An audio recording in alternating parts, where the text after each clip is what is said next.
Bismillahirrahmanirrahim. Kisah kedua. Kisah baginda Nabi Shallallahu Alaihi Wasallam salat sepanjang malam.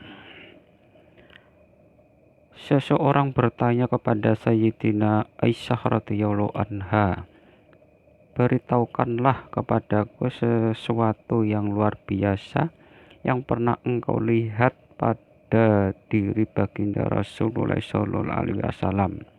Sayyidina Aisyah radhiyallahu anha menjawab, segala sesuatu yang ada pada diri beliau adalah luar biasa. Pernah suatu malam beliau datang dan berbaring bersamaku. Lalu beliau berkata, sekarang biarkanlah aku beribadah kepada Allah. Beliau bangun dari tempat tidurnya, kemudian mengerjakan sholat. Begitu memulai sholat, beliau langsung menangis bercucuran air mata sehingga membasahi dada beliau.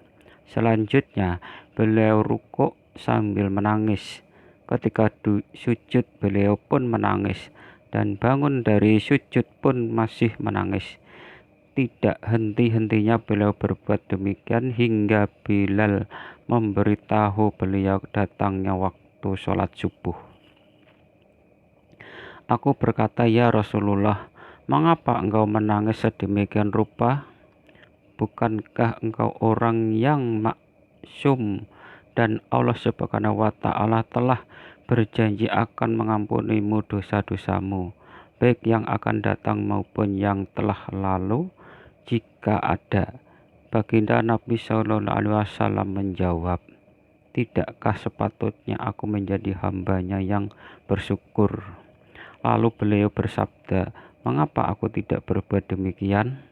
Padahal hari ini Allah Subhanahu wa Ta'ala telah menurunkan ayat kepadaku, yang artinya, sesungguhnya dalam pencintaan langit dan bumi dan silih bergantinya malam dan siang terdapat tanda-tanda atau keagungan Allah bagi mereka yang berakal, yaitu orang-orang yang mengingat Allah sambil berdiri dan duduk ataupun pada waktu berbaring dan memikirkan tentang kejadian langit dan bumi lalu berkata, ya Rob kami, tidaklah Engkau ciptakan ini dengan sia-sia.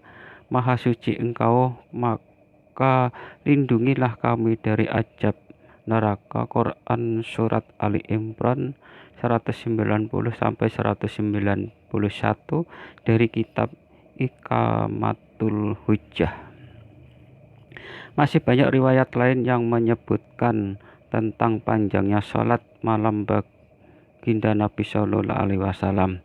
Demikian lamanya berdiri sholat sampai kaki beliau bengkak.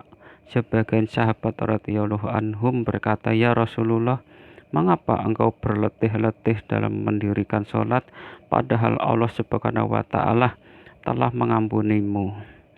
Baginda Nabi Shallallahu Alaihi Wasallam menjawab, tidakkah sepatutnya aku menjadi hamba yang bersyukur? Dari kitab Bukhari. Demikianlah kisah Nabi Shallallahu Alaihi Wasallam sholat sepanjang malam.